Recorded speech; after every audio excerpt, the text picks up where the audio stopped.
The Telltale Heart by Edgar Allan Poe. True, nervous. Very, very dreadfully nervous I had been and am. But why will you say that I am mad? The disease had sharpened my senses, not destroyed, not dulled them. Above all was the sense of hearing acute. I heard all things in the heaven and in the earth. I heard many things in hell. How then am I mad? Hearken and observe how healthily, how calmly I can tell you the whole story. It is impossible to say how first the idea entered my brain, but once conceived, it haunted me day and night. Object, there was none. Passion, there was none. I loved the old man. He had never wronged me. I had never heard him give me insult. For his gold, I had no desire.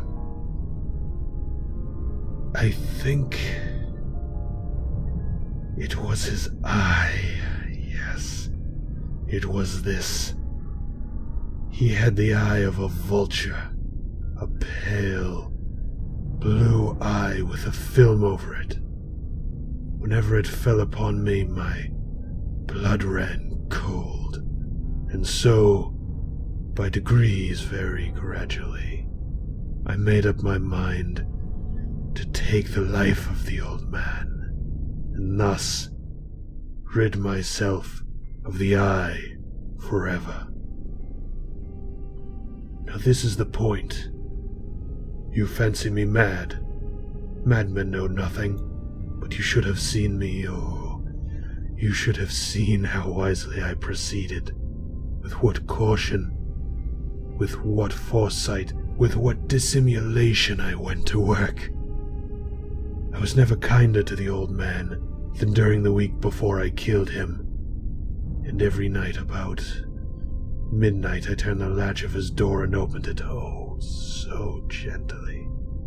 And then, when I had made an opening sufficient for my head, I put in a dark lantern all closed that no light shone out. Then I thrust in my head. Oh, you would have laughed to see how cunningly I thrust it in. I moved it slowly, very, very slowly, so that I might not disturb the old man's sleep. It took me an hour to place my whole head within the opening so far that I could see him as he lay upon his bed. Ha! Would a madman have been so wise as this? And then, when my head was well within the room, I undid the lantern cautiously, oh, so cautiously. Cautiously, for the hinges creaked. I undid it just so much that a single thin ray fell upon that vulture eye. This I did for 7 long nights, every night just at midnight. But I found the eye always closed, so it was impossible to do the work, for it was not the old man who vexed me, but his evil eye. And every morning, when the day broke, I went boldly into his chamber, spoke courageously to him, calling him by name in a hearty tone, and inquiring how he had passed the night. So you see, he would have been a very profound old man indeed to suspect that every night, just at 12, I looked upon him while he slept. Upon the 8th night, I was more than usually cautious in opening the door. A watch's minute hand moves more quickly than did mine. Never before that night had I felt the extent of my own powers. My sagacity. I could scarcely contain my feelings of triumph to think that there I was, opening the door little by little, and he not even to dream of my secret deeds or thoughts. I fairly chuckled at the idea, and perhaps he heard me, for he moved on the bed suddenly, as if startled. Now you may think that I drew back, but no. His room was as black as pitch, with a thick darkness, for the shutters were closed, fastened, through fear of robbers. And so I knew that he could not see the opening of the door, and I kept pushing it on, steadily. I had my head in, and was about to open the lantern, when my thumb slipped upon the tin fastening. The old man sprang up in his bed, crying out, "Who's there?" I kept quite still, and said nothing. For a whole hour I did not move a muscle. But in the meantime, I did not hear him lie down. He was still sitting up in the bed, listening, just as I have done, night after night, hearkening to the death watches in the wall. Presently, I heard a slight groan, and I knew it was the groan of mortal terror. It was not the groan of pain or of grief, oh no. It was that low, stifled sound that arises from the bottom of the soul when overcharged with awe. I knew the sound well. Many a night, just at midnight, when all the world slept, it has welled up from mine own bosom, deepening with its dreadful echo the terrors that distracted me. I say I knew it well. I knew what the old man felt, and pitied him, although I chuckled at heart. I knew that he had been lying awake ever since the first slight noise when he had turned in the bed. His fears had been ever since growing upon him. He had been trying to fancy them causeless, but could not. He had been saying to himself, "'Tis nothing but the wind in the chimney. 'Tis only a mouse crossing over the floor, or 'tis merely a cricket which has made but a single chirp." Yes, he has been trying to comfort himself with such suppositions, but he has made them all in vain. All in vain, because death, in approaching him, had stalked with his black shadow before him and enveloped his victim. And it was the mournful influence of that unperceived shadow that caused him to feel, although he neither saw nor heard, to feel the presence of my head within the room. When I had waited a long time, very patiently, without hearing him lie down, I resolved to open a very, very little crevice in the lantern. So I opened it. You cannot imagine how stealthily, until, at length, a simple dim ray, like the thread of a spider, shot out from the crevice and fell upon that vulture eye. It was open, wide open, and I grew furious as I gazed upon it. I saw it with perfect distinctness, all a dull blue, with a hideous veil over it that chilled the very marrow in my bones, but I could see nothing else of the old man's face or person, for I had directed the ray, as if by instinct, precisely upon the damned spot. And I have not told you that what you mistake for madness is but over-acuteness of the sense? Now, I say, there came to my ears a low, dull, quick sound, such as a watch makes when enveloped in cotton. I knew that sound well, too. It was the beating of the old man's heart. It increased my fury, as the beating of a drum stimulates the soldier into courage. But even yet I refrained and kept still. I scarcely breathed. I held the lantern, motionless. I tried how steadily I could maintain the ray upon that eye. Meantime, the hellish tattoo of the heart increased. It grew quicker and quicker and louder every instant.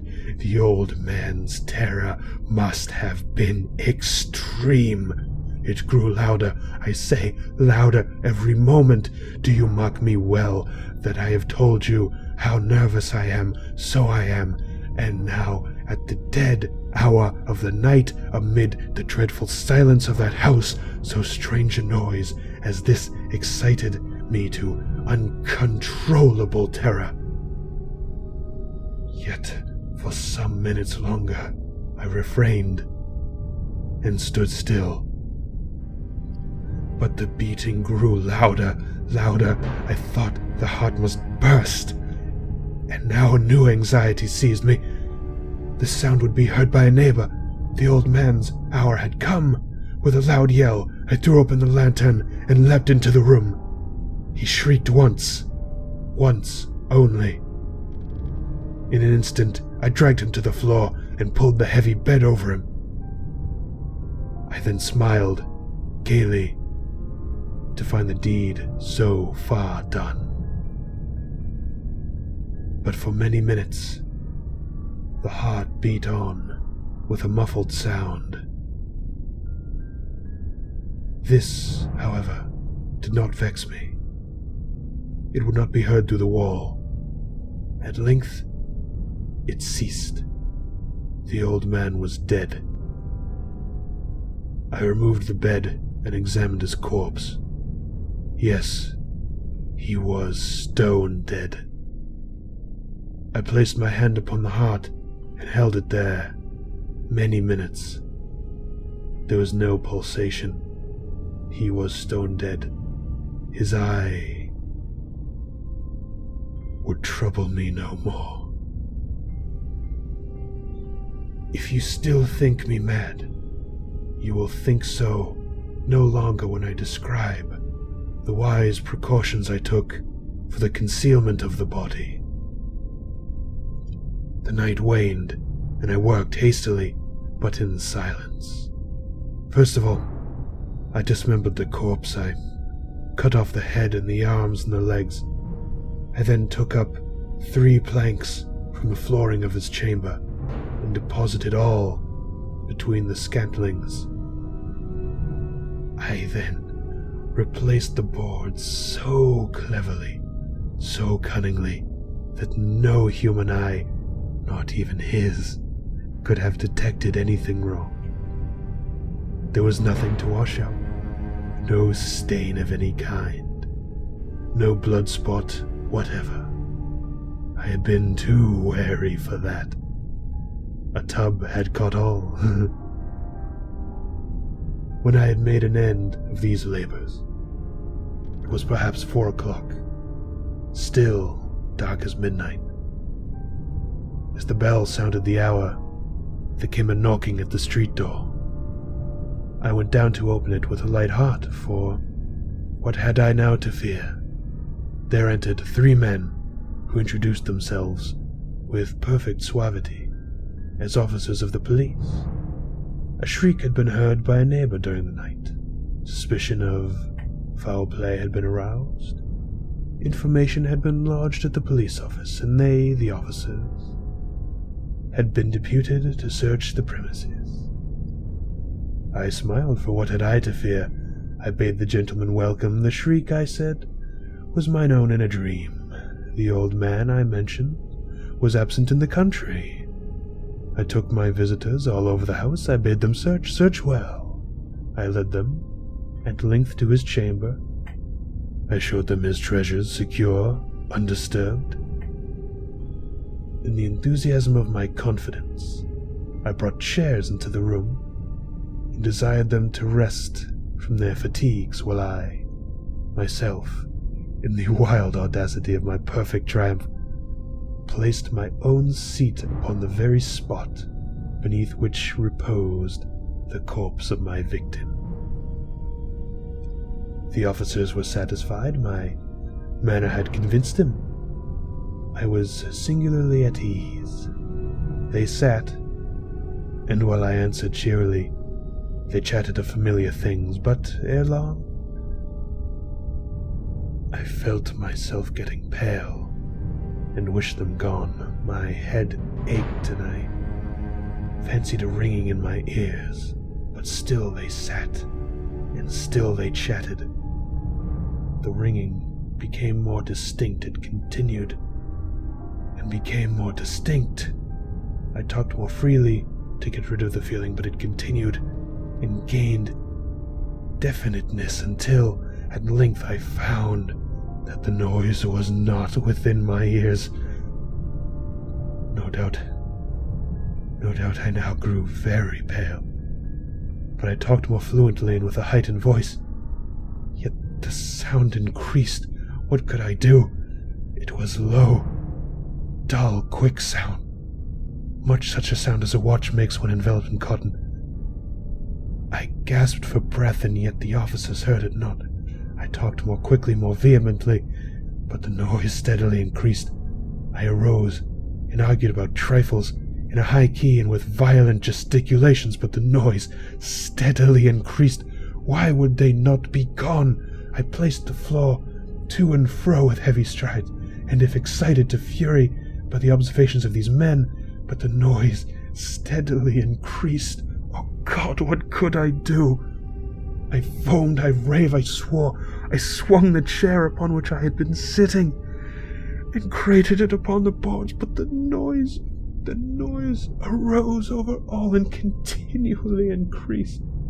It grew louder, louder, and still the men chatted pleasantly and smiled. Was it possible they heard not? Almighty God, no. They heard, they suspected, they knew. They were making a mockery of my horror. This I thought, and this I think. But anything was better than this agony. Anything more tolerable than this derision. I could bear those hypocritical smiles no longer. I felt that I must scream or die. And now again. Hark! Louder! Louder! Louder! Louder! Villains! I shrieked. Dissemble no more. I admit the deed. Tear up the planks. Here! Here!